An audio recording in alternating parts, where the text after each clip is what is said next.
Hi guys, my name is Samantha. Welcome back to my channel. Today we're going to be doing bookish things. More specifically, we are going to be discussing the books I read in April. So, fun fact, my toxic trait is that I love curating TBRs and lists of books. However, I am a mood reader deep down. So most of these books weren't on my April TBR. I'm working on it. I'm reading some books that were, and I do have a spring TBR, so we're slowly working through it.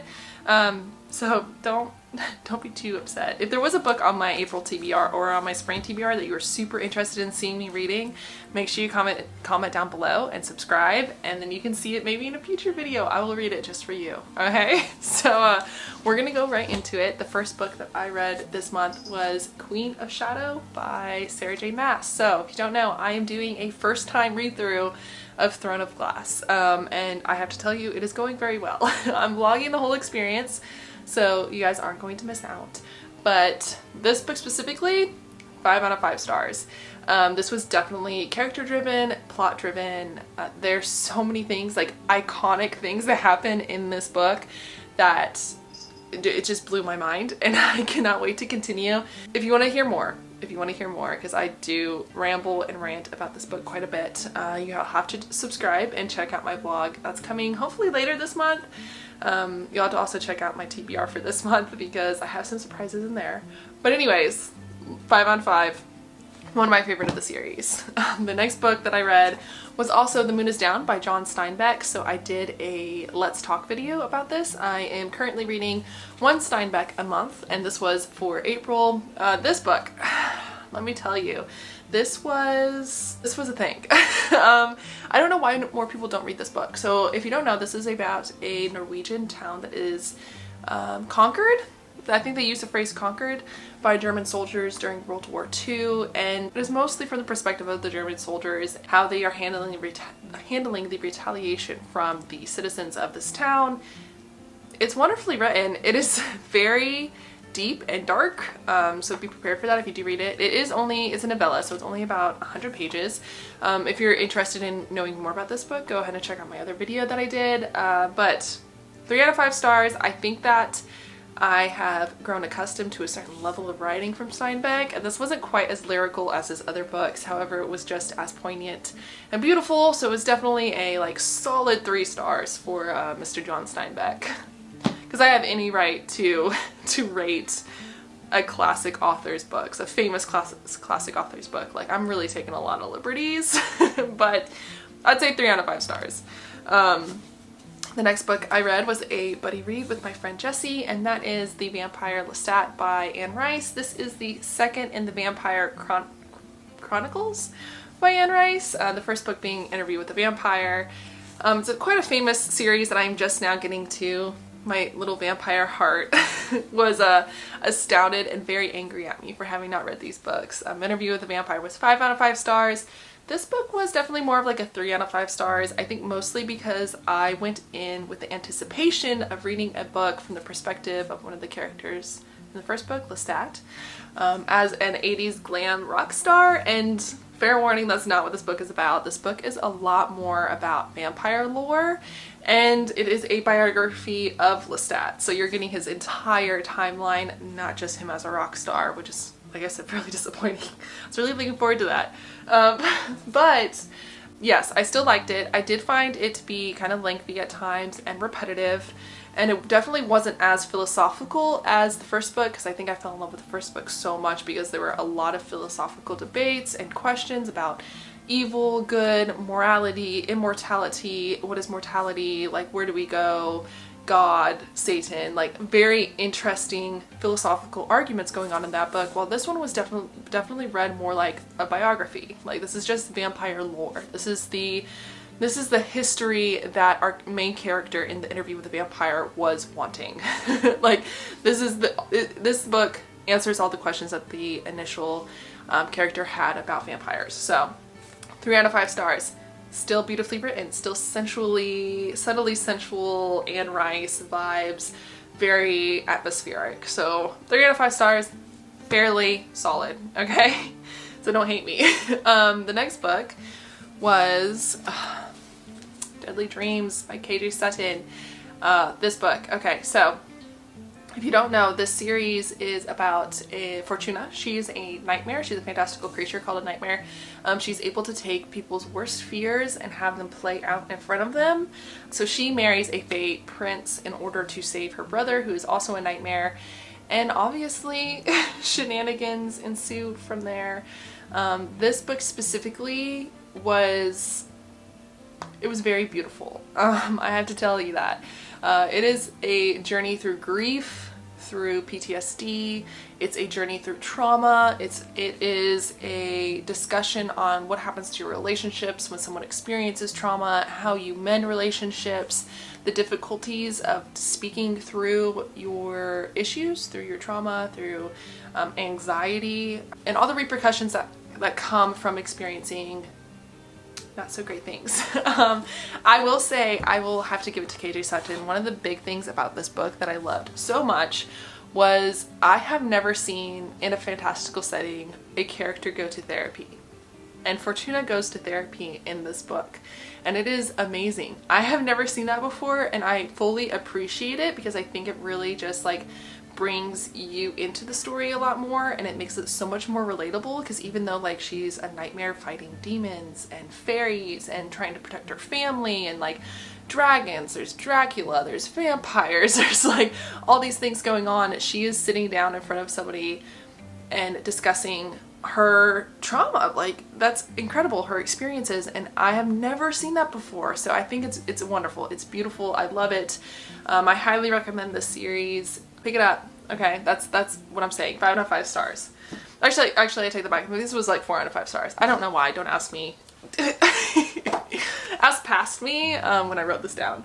The next book I read was Flock, and this was by, hold on, let me look, Kate Stewart. So this was a Kindle book that I picked up. Once again, just mood reading. I needed something really smutty, just a really quick read in between all these other reads. I wasn't looking forward to picking up one of my chunky fantasies. Like I said, I just wanted something that was just enjoyable. Okay, we were there for the ride. 4 out of 5 stars. Okay, this is a Robin Hood and his merry men retelling / reverse harem, and I liked it. And I definitely liked it. I loved the characters. I did find that the female main character was a little bit whiny, but that being said, she's like 19 years old, and that tends to happen with 19-year-olds. Okay, so she's a little bit whiny, but like the smut was really good. The plotline was fairly good. I'll have to admit. Honestly, I can't say anything bad about it because it was everything that I was craving. It was everything that I needed at that time. Once again, a mood reader. I enjoyed it. 4 out of 5 stars. I didn't see too much wrong with the writing. Plot was good. Concept was good. Awesome. Alright, I'm probably going to pick up the second and the third book. The next book was a buddy read with my friend Jessie. This was The Pearl by John Steinbeck. I couldn't give you a rating for this book because once again, it is a novella. This is also a retelling of a Mexican folklore, like folktale that John Steinbeck had heard while he was on the California coast.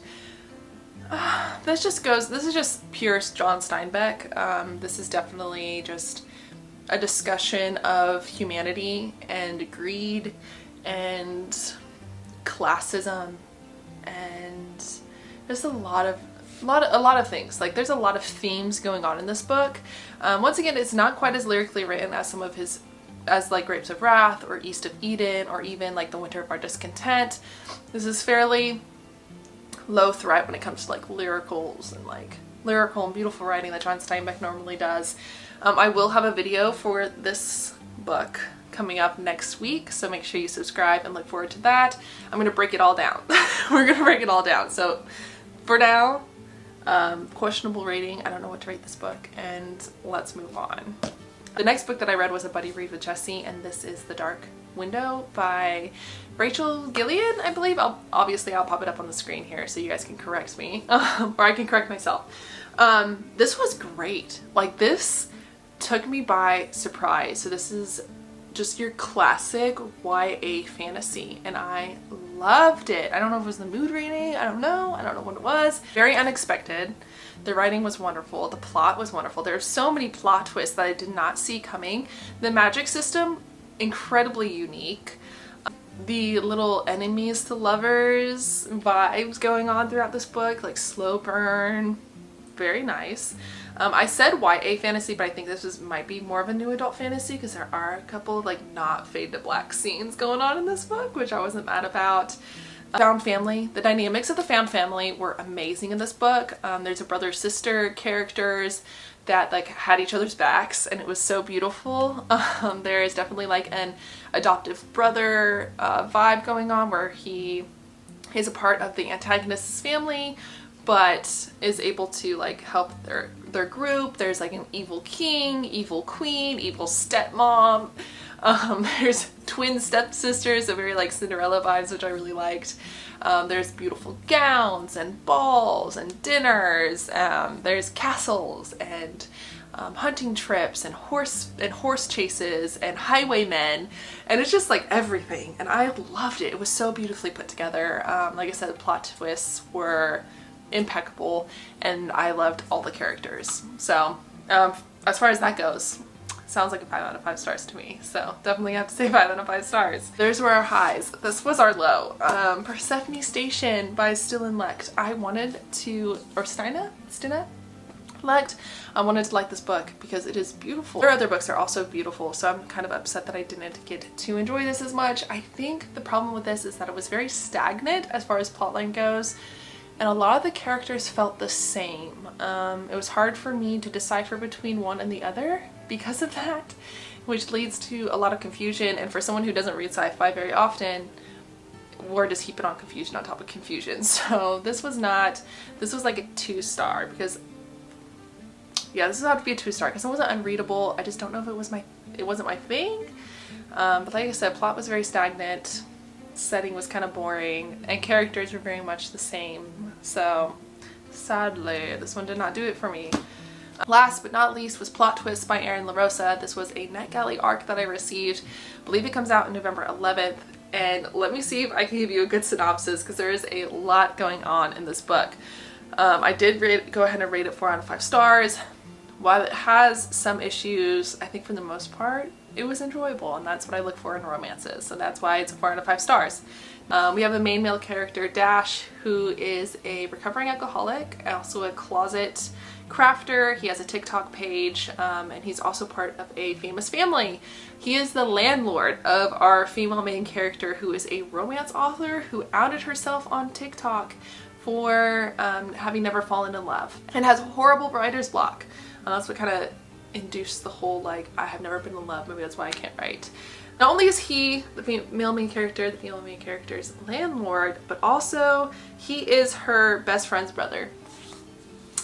And as you can imagine, romance ensues. It was a lot. There was a lot going on. However, I will tell you that I did cry twice because Dash is a sweetheart and he broke my heart. So twice. Other than that, I think that's it. That's it. I have my reading journal here. Ugh. I have my reading journal here. So how many books did I read? 4, 8, 9 books this month. We read 9 books this month. So fun times. Fun times. Alrighty. That's it. I will see you guys next time. Make sure you subscribe to check out all those future videos that I'm planning on doing. Make sure you comment down below if there's any books on my TBR from this month or my spring TBR that you want to see me read, because we are going into May. We're going into May, so if you want to see those read here soon, make sure to give me a heads up, and I will be seeing you guys next time.